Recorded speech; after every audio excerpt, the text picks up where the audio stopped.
За өнөөдөр хэдүүлээ Матай номны 7 дугаар бүлгийн 6 дугаар ишлэл. Тэгээ ганцхан ишлэлээр ерөнхийдөө өнөөдрийн номлолыг хий гэж бодож байгаа. Тэгээд энэс өмнө нэг ийм жишээ ярьж байгаа. Тэр нь юу вэ гэвэл 2010 оны 5 сарын 22-нд нэгэн залуу крипто валютын хамгийн үндсэн домог болох нэг ийм биткойн гэдэг энэ зүйлээр сошиал орчинд юу гэж тавьсан бэ гэвэл 10,000 биткойноор 2 ширхэг пицца авъя гэдэг ийм саналыг тавьсан баг. Тэгээд энэ санал нь яасан бэ гэвэл тэгээд энэ саналыг өнөөдөр юу гэдэг вэ гэвэл биткойн пицца дэ гэж ерөнхийдөө ингэ тэмдэглэж ирдэг. 5 сарын 22. 10,000 биткойноор тухайн залуу яасан бол 2 ширхэг пицца авсан. Одоо хэрвээ 10,000 биткойныг ярих юм бол шүү дээ те Монгол мөнгөөр бол нэг их найд 200 тэрбумын үнэтэй 2 ширхэг пицца гэсэн. 2 ширхэг пиццаг нэг их найд Монгол мөнгөөр нэг их найд шүү дээ те. Тэгээд 200 тэрбум төгрөгөөр 2 ширхэг пицца авч идсэн. Тэгээ энэ дээрээс яг нэг гол утга сайханд би юу гэж гаргах гээд байна гэвэл хэрвээ хэн нэгэн хүн ямар нэгэн зүйл өөрт байгаа зүйлээ үн цэнтэд хүлээн авч тооцохгүй бол түүнийг хог болгох хувирдаг юм жишээ тий. 2 ширхэг пиццагаар хэрвээ бодох юм бол нэг их найд 200 тэрбум төгрөг хэдэн ширхэг пицца авах вэ тий. Тэр пицца байтга пиццаны үйлдвэрийг хэд хэдэн босгох хэмжээний мөнгө. Тэгэхээр өөрт байгаа зүйлийг үн цэнтэд тооцохгүй бол иймэрхүү жишээнүүд ерөнхийдөө амьдралд маш их тохиолддог. Тэгээс өчигдөр үзчихсэн нэг од мөндөр гэдэг бид нар бүгдээрээ мэдж байгаа. Таны мэдхэн сууг байгаа. Тэн дээр гарч байгаа Христийн Есүс төрхөөс ч юм уу Христийнхэн Библи бичигдсэн байсан байна гэсэн тийм нэг подкаст явуулж. Тэн дээр нөгөө Кумроны агуун тухай тэндээс олдсон Библиудийн их хэлбэрийн тухай ярьж байгаа. Тэндээс олсон тухайн тэр анх олсон залуу нь яасан бэ гэвэл нэг 3 бяцхуугт олсон юм билээ л. Тэгээ нэг нь олоод аваачаа зарахтай бол $25 7 шиг тийм хуйлмал папиросыг зарсан баг. Хуйлмал бичээсийг. Тэрийг нь авсан худалдаачин цаашаа Америкт очиж $250,000 зарсан. Тэгээ эндээс бас нэг юу хэлэх гээд байна. Өөрт байгаа зүйлээ яг үн цэнтэй тооцохгүй бол хэн нэгэн тийм хямдхан мэд үзээд тэрийг ингэж авдгаа гэдэг ийм санааг л ерөнхийдөө өгөх гээд байгаа юм л. Тэгээд өнөөдөр хамтдаа уншия. Матай номын 7 дугаар бүлгийн 6 дугаар ишлэл. За би эндээс дуудаад өгье. Энд ингэж байгаа. Ариун юмсыг ногтод бууг. Сувднуудаа гахаануудын өмнө бүүхай. Эс бөгөөс саадуулчин тэдгээрийг хөл дороо гიშгчээд эргэж таныг дасчихвэ гэж. За эндээс би нэг зүйлийг ерөнхийдөө онцолж ярихыг хүсэн. Тэр зүйл нь юу вэ гэвэл Матай номын 6 дугаар бүлгийн 7 дугаар бүлгийн 6 дугаар ишлэл дээр илүү онцолж ирж байгааг бол энд ариун гэдэг юм юу те. Ариун юмсыг ногтод бүүг. Сувднуудаа гахаануудын өмнө бүүхай. Эс бөгөөс саадуулчин тэдгээрийн хөл доороо гიშгчээд эргэж таныг дасчихвэ гэдэг юм нэг гол санааг өгч.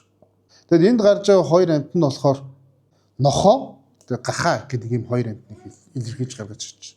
Яг гоо нохоо бол одоо бидний мэдгээр тижээвэр те үнэхэр хөөрхөн игдүүтэй гэрийн тижээвэр ийм амьтны ийм дүр төрхтэй те одоо юу хийдэг төсөөлөлт болц те монголчууд жишээлбэл нохтод илүү хайртай гэдэг ч юм уу те. Энэ дүр төрхөөр одоо бид нэр суулгацсан баг. Гэхдээ тухайн израилчуудын хувьд бол яг харах юм бол хуучин гэрээ харах юм бол ноход бол яасан тижээсэн эзнэш барьж идэдэг гэдэг ийм нэг юм ойлголттой. Өөрөөр хэлэх юм бол ноход гэдэг бол чи хэдий тэрийг ноход сайн ханзаж чинь буцаагаа тэр чамд донжлно. Чиний өөдөөс дайсагна гэдэг ийм санааг нохоо гэдэг үгээр нохоо гэдэг ийм амьтнаа төлөөлөж ойлгодог юм байна. Мэдээж гахаа гэдэг бол бүр тодорхой тий. Библиэлд гахаа бол үнэхээр бузар амьтан учраас түүний махж бүүл гэсэн иймэрхүү хэллүүд явж байгаа шүү дээ. Өөрөөр хэлбэл гахаа бол ямар ч зүйлийг үнэлдэггүй хөл дороо гიშгчээд хайдаг тийм төрлийн амьтан учраас энэ хоёр амьтныг ингэж зүүрлж байгаа. Энд ариун юмс гэдэг тухай яригдж байгаа тийм.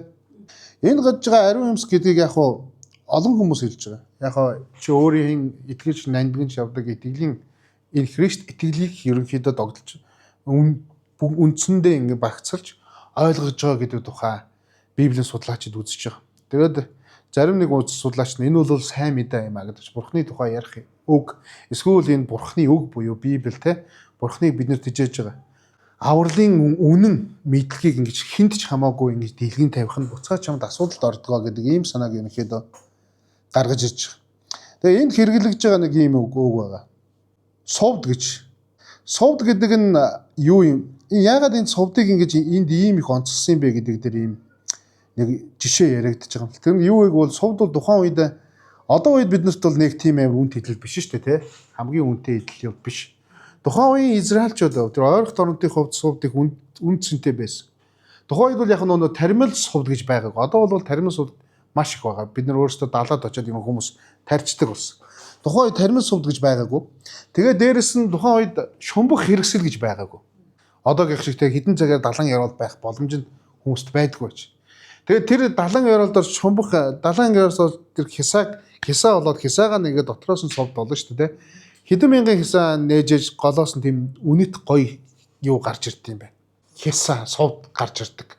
Тийм учраас тэр аягүй үн цэнтэй. Дээрэс нь тэр совдыг олохын тулд үнэхээр их урт амьсгалдаг тийм мэрэгжлийн тийм хүмүүс байх хэрэгтэй. Дээрэс нь акул гэдэг тухайн үеийн үед бол махчин загсаас маш илбэг байсан учраас совд гэдэг бол үнэхээр олддгүй зүйл байсан. Тэгээ хэдүүлээ Матай номын 13 дугаар бүлгийг гаргачих. Матай номын 13 дугаар бүлэг 45 46 дугаар ишлэл. Совдыг яа тийм үн цэнтэд үздэг байсныг энэчээс бид нар харж байна. За энд ингэж байгаа. Тэнгэрийн хаанчл бол тариан талбайд нуусан эрдэн мэд түүний хүн олмогцоо нуугаад баяр хөөртэйгөө явж өөрт бүхнээ арилжаад тэрхүү талбайг худалдан авна.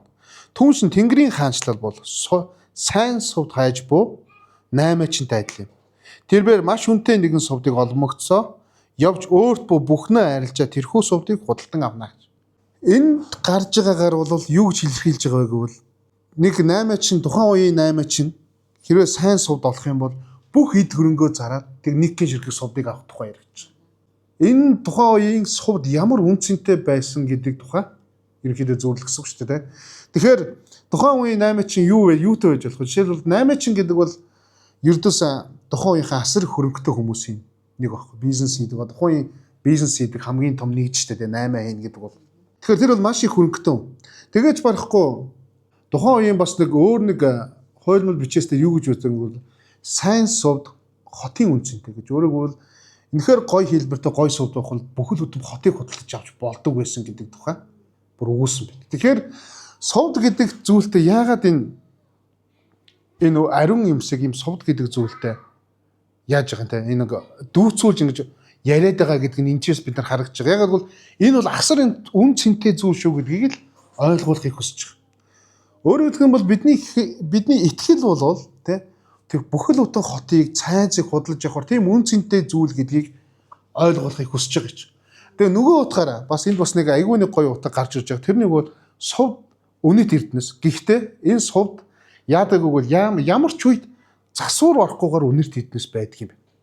Өөрөөр хэлэх юм бол дэлхийн бүх үнэс эрдэнэсүүд яадаг вэ гэвэл одоо хамгийн үнэтэй одоо үнэт чулуу гэх юм одоо алмаз байна тийм. Миний сонсноор хэдэн градын ягаан алмаз зүйл хамгийн үнэтэй гэж сонсогдож ирсэн. Хэдэн сая доллар хэдэн тэрбум долларч бол. Гэхдээ тэр яасан бэ гэвэл бас засварт орсон. Ягаад гэвэл алмазыг засвар орж иж өнгөлжээж хэлбэрт оруулж тэр үн цэнд хүрд юм байна. Гэтэл дэлхийд дээрх цорын ганц хэлбэр авахгүйгээр засвар авахгүйгээр үн цэнд хүрдэг зүйл юу вэ гэсэн чинь совд байдаг.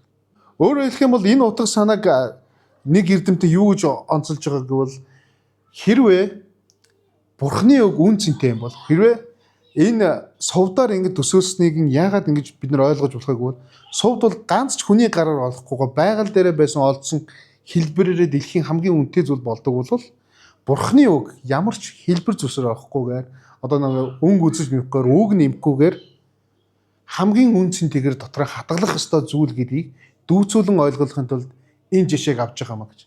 Нэг талаас совд гэдэг бол тухайн үеийн израильчуудын хувьд бол хамгийн үнэтэй эрдэнэс байсан. Хоёрдугаар юуг агуулж байгаа бол совд бол хизэж байгалаараа буюу хүний гараар засагдахгүйгээр үн цэнэ хадгалдаг цорын ганц дэлхий дээр байдаг үнэт чулуу эдэл гэж байгаа юм. Тэгэхээр Бурхны үгийг энүүгээр юу гэж ойлгохыг хүсэж байгаа вэ гэвэл тухайн үеийн энэ 7-гийн 6 дугаар ишлэл Есүсээс нь уулан дээрх сургаалын дунд хэлэгдэж байгаа нэгэн л зүгээр зүйлээ те хэллэг. Тэгээ энд юу гэж байгааг бол хэрвээ та нар Христ итгэлийг олж авсан бол те хин нэгний өмнө дэлгэж хаяад ингээд асгаа те магадгүй тэгснээр үн цэнгүү тооцогдуулах тийм үнгүй эд биш шүү. Энд чинь маш чухал үн цэнтэй зүйл шүү гэдгийг ойлгохын тулд энэ зүйлийг жишээ авсан гэж. Энэ зүйлийн жишээг тухайн үеийн хүмүүст нь бол яг одоо үеийн бид нэр гэдэг юуг илүү хайрлаж те яг тэрүүн шиг юм бүр үн цэнтэй тусч байсан гэж байгаа юм. Надад хүн чинь нэг эд хөрөнгөтэй илүү үн цэнтэй юм а илүү их нандиныг хайрладаг да те. Яг тэрүүн шиг юм ойлголтод төрж исэн гэж байна. Жишээ бид нар түрүүн эхлэхдээ ярьсан шүү дээ те 2 пиццагаар 10,000 биткойн авсан гэж. Тэр нь одоо нэг их найд 200 тэрбумын үнэтэй эд хөрөнгө. Одоо үе зарагдах юм болоо шүү дээ. Жижигхэн арал худалдаж авахар мөнгө те. Гэтэл тэр хүн 2хан пиццагаас олж. Өөрөөр хэлбэл үн цэнтэй зүйлээ ингээд хэн нэгэн дэлгэн хаях нь асуудалтай шүү гэдэг тухай энд ойлгуулахыг зорж байгаа юм л.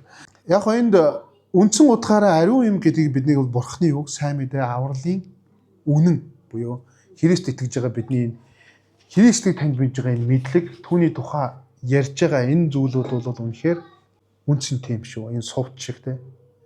Тэгээ өөрөөр хэлбэл тэр нөө бид хэлсэн нохот шиг те энэ юун шиг гахаа шиг ийм мартамхай те үнэлдэхгүй эдгээр зүйлс хүмүүст хүрх юм бол доромжлогдож дуусгаар. Тиймээс нэг зүйлийг энэ дээр болгоцсон. Бид нар ч одоо итгэлээ хуваалцъя гэх те. Итгэлээ бусдад ярих, хуваалцах гэдэг ийм хугтгуунд ор нэгдсэн бид нэр community одоо нэг бүлгэн штэ те Христ итгэж хүмүүсийн нөхөрлөл байж байгаа. Тэгэхээр бидний гарах гэж байгаа санаа миний хэлэх гээд байгаа санаа юу вэ? Бидний итгэл яг хоо мэдээж нандин чухал. Тиймээс энэ итгэлийг бид нар бусдад түгээх ёстой юу бол тийм те. Бид нар сайн мэдээ ярих ёстой. Гэхдээ зарим нөхцөл байдал сайн мэдээ ярих нь өөрөө илүү эргээд биднийгээ доромжилдаг нохотчиг те. Тийм хүмүүст ярих юм бол сайн мэдээ буцаад биднийг доромжилдаг Христ итгэлийг уландаа ашигладаг те. Бусдад үгүй хийдэг те. Тийм зүйл болж байна. Дайсагнэр бий болгодог эсвэл зарим үед те. Гахаа шиг тэдгээр хүмүүс ярих юм бол одоо магадгүй үнэлэгддэггүй те. Дорд үзэгддэг. Яадгийн асуудлуудыг чинь Христ итгэлийг танах бол тийм. Одоо жишээлбэл бид нар очиод яг улаан цай бөөн шүтдэг хүнд очиод ярих юм бол танаа итгэл чинь одоо орчин үед бол яг зарим талаараа хүлээн зөвшөөрнө гэдэг нэг юм сайхан хандлагатай боловч бас эсэргээрээ бидний итгэлийг үнэхээр дорд үзэх юм уу те. Доромжлох тийм талууд гарч идэг утгаас яг энэгээр би битгий хуваалцах гэдэг тухай ярих гээд байгаа юм биш. Харин хуваалцах сайн мэдээ ярих хүнтэй эсвэл бол тэр хүлээж авах хүнээс судлах юм ойлгох ямар үед хинд ярих вэ гэдгээ хүртэл бид нэг жоохон тооцоолох хэрэгтэй юм болоо гэдэг тухай ярих гээд. Паулыг харах юм бол нэг ийм жишээд Үүс 13:46 дээр гардаг л да. Яг ингээд тэр газар сайн мэдээ түүхээ явж хахад өөр газар руу бурхан чиглүүлээ. Тэгээд тэр газрыг сайн мэдээ тарахгүйгээр татгалзаад ингээд явсан түүх байгаад байгаа байхгүй.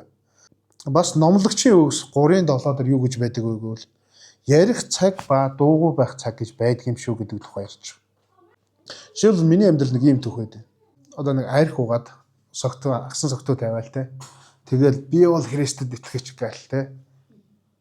Тэгээд тэрийг нь эргэн тойрных нь хүмүүс хараад бүр чигшээ те. Юу Христтэй ч одоо Христтэй ч аалдаг те. Ийм Христтэй ч байх юм бол ямар хамаа. Ийм харин шашнаар яадаг ч гэдэг юм уу. Иймэрхүү нэг нөхцөл байдлыг би яг нүдэрээ харж байгаа баг. Тэгээд тухайн үед бодож ирсэн. За хүн би Христэд итгэж хүнийг алддаггүй, ундаггүй те. Бүр төгс байх тухай гэдэг ярих гайгүй. Харин зүгээр миний хэлгэж байгаа санаа бол юу вэ гэвэл ямар үед бид нэр Христийг тунхаглах вэ гэдгээ бас бодох хэрэгтэй. Би жишээлбэл хулгай хийгээл амар хулгай хийчихэл тэгэл хулгай юмгууд би Христэд итгэж бас намайг уучлаач гэд хуулийн байгууллагуудаас сууж аваад би ч утгагүй шүү дээ. Бас тийм шүү дээ. Харин бид нэр өөрсдөө тэр асуудлыг өөрсдөө яаж зүгээр шийдвэр гэдэг бодохоос илүүгээр тэр үед тунхаглаж байгаа Христ гэдэг ийм тунхаглал маань өөрөө зарим үед утгагүй болж байгааг бид энэ анзаарч хаш болох байх. Зарим бүр нөхцөл байдал тун те сайн мэдээ ярихааргүй нөхцөл байдал нь сайн мэдээ ярих нь өөрөө буцаагаад бас сайн мэдээний хүчийг болгодог. Эн чин ууг нь бол Христ итгэл гэдэг бол бидний зүрх сэтгэлд бол хамгийн нандин зүйлс юм а нэг байгаад байгаа. Нандинж хайрладаг нэг одоо тухайн одоо бидний амьдралд хамгийн үнцэнтэй зүйл юу вэ гэвэл би бол Христэд итгэж тэ би Христийн үдээр ертөнцийг харж байгаа гэдэг энэ үндсэн санаатай байгаа маань миний хувьд хамгийн нандин зүйл байх тийм учиртай байгаад байгаа хэрэг. тэрийг нандинч хайрладаг. Гэтэл бид нэр энэ үгээ бас буруугаар ашиглавал те энэ бас ийм эрсдэлтэй байдгийг юм шүү гэдэг тухай ярьж байгаа. Итгэл бол бидний хамгийн нандин хадгалмаар ногтод хаяж өгмөөргүй те гахаан дэвсэл өгчмөөргүй тийм зүйл шүү гэдгийг дахиад сануулах гэсэн.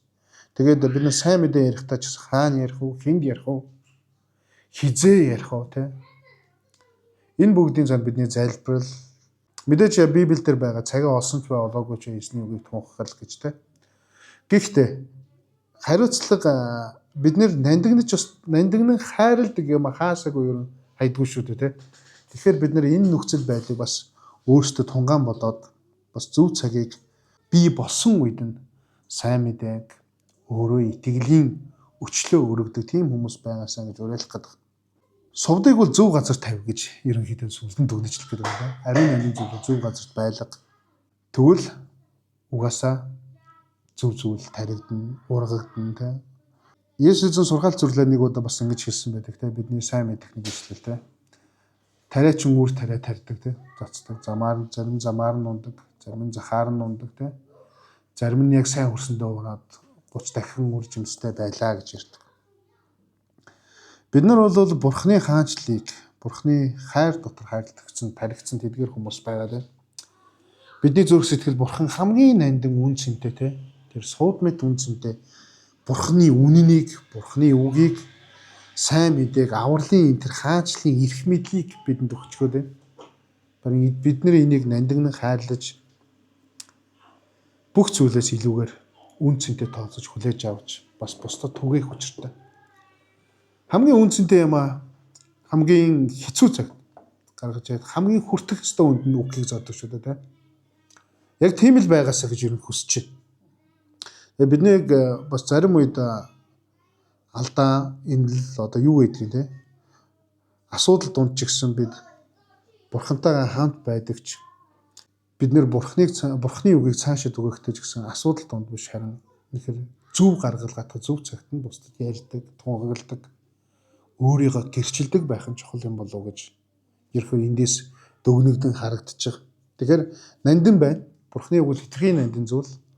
Биднийг үнэхээр амьдралдаа хамгийн нандин хайрлахаар яваа тэр зүйлээ бас нандиныг хайрлаарай. Тэгээд ямар нэгэн байдлаар бидний итгэл гэдэг бол тэгэж нэг юм хин нэгнээр тийм тоглоом шоглоомоор дүгнэгдэхээр тийм зүйл биш шүү дээ. Ариун нандин амьдралын чиг чумыг ингэж хадгалж өгч байгаа. Хараа зорилгыг юм чиглүүлж байгаа. Бидний төлөвлөгөөний хүртэл тийм бидний амьдралын бүр алтан дүрмүүдийн хүртэл бидний амьдрал суулгаж байгаа ийм чухал үнцгтэй Бурхны үгийг, түүний хайрыг, түүний сургаалыг бид бусдад хуваалцахтаа бас үнэхээр мэрэгэн ухаантайгаар бас үнэхээр нандин зүйл шүү гэдгийг ойлгуулж бусдад хуваалцах нь илүү чухал юм аа. Тиймээс хамтаа бүгдээрээ итгэлээ эзэн дөрөхөд үнэхээр ийм үн цэнтэй зүйлийг бидний зүрхэнд суулгаж өгсөн баярлалаа гэд тунд хандан залбирая. Тэгээд бас бидэнд байгаа өөрийн энэ ариун нандин зүйлсийг хизээ ямар үед гаргаж тавих вэ те? Хин нэгэн доромжлохоор хүмүүс биш үү нохтод те биш. Бидний үгийг дэвсэлчихэр хаануудад биш те. Бидний хамгийн нандин тэр совдыг ингээд дэвслээ зүр гიშгээд хайж үн цэнгүүд тооцогч байгаа тэдгээр хүмүүст биш харин яг эрэлхийлжсэн тэдгээр хүмүүст хүрэхийн тулд бид нандинж жагаад тэдгээр зүйлс гаргах зөв цаг мэрэгэн ухааныг эзэн бидэнд өгөөч хэмээн хамтаагуугаад залбираад цагаад өнөөдрийн цагийг дуусгая. Агуу гайхамшигт Бурхан эцэг минь тань талархъя. Өнөөдөр би таны оршиход сууж байна. Таны үг, таны биднэр дотор суулгасан өөр ямар үнцэнтэй вэ гэдгийг бид нар бодоод, ухаарад, ойлгоод сууж нэгсэн. Харин та бидний бодлыг бидний амьдралын туршид, бидний насныхаа туршид таны үгийг нандинан хадгалан ямар үнцэнтэй эрхэм нандин болох юм ойлгож, бусдад түгээж амьдрахад та туслаач хэмээн гуйж байна. Тэгээд бид тань дээр очихлоо итгэлээ алдахгүй байхад та бидэнд туслаарай. Бидний итгэл үнэхээр тууштай бөгөөд эцсийн тэр мөч хүртлээ таны дотор байх хүч чадалтай байхад та биднийг бас дэмжиж тусалж өгөөрэй. Бид эрхэм нандин энэ үгийг, таны хайрыг итгэлээрээ дамжуулж бусдад хуваалцахтаа үнэхээр зөв цагт нь зөв үед нь дамжуулах тийм боловсрол бидэнд олгож өгөөч хэмээн гуйж байна. бид нар сайн мэдээг түгээгчд, таны авралыг бусдад ямар үнцэнтэй болохыг ойлгуулагчд байхад та бидэнд туслаарай. Бүх зүйлийг тань даатхан эзэн Есүс Христосийн нэрээр гуйж залбирлаа.